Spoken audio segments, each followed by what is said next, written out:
Ladies, I just finished verse mapping through Genesis 2:24. I didn't take as much time as I would like to because I want to try to get two more done for this week's reading.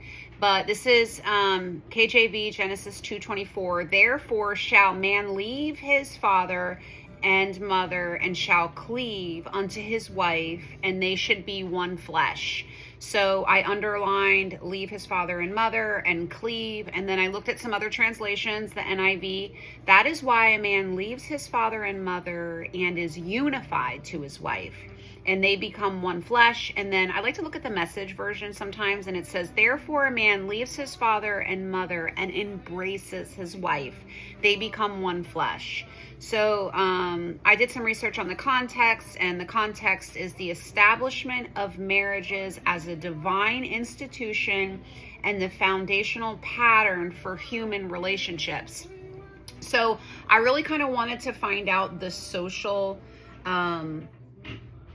contracts that evolved much later. So I did some digging because I've talked to some women who said, oh yeah, my children took their vows and they're now living together, cohabitating, but not legally married. So I kind of wanted to find out a little bit more about legally married, because Adam and Eve were the first marriage. God was the witness. I did a little digging and found that the first record of a legal binding marriage was discovered to have taken place around 2350 BC.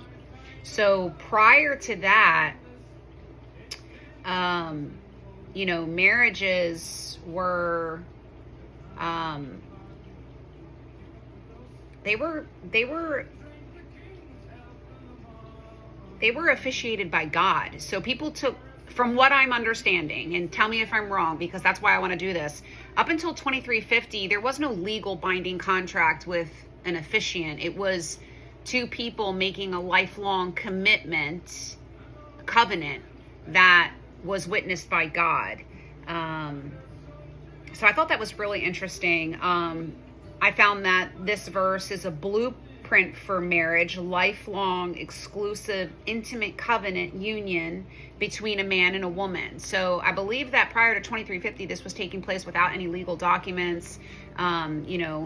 So this is people are having a shared identity, right? Becoming one flesh. I found some things that, it's not good for a man to be alone. God created a helper for the man, that Adam was delighted in his helper. And then we kind of dive in a little bit more about application, right? So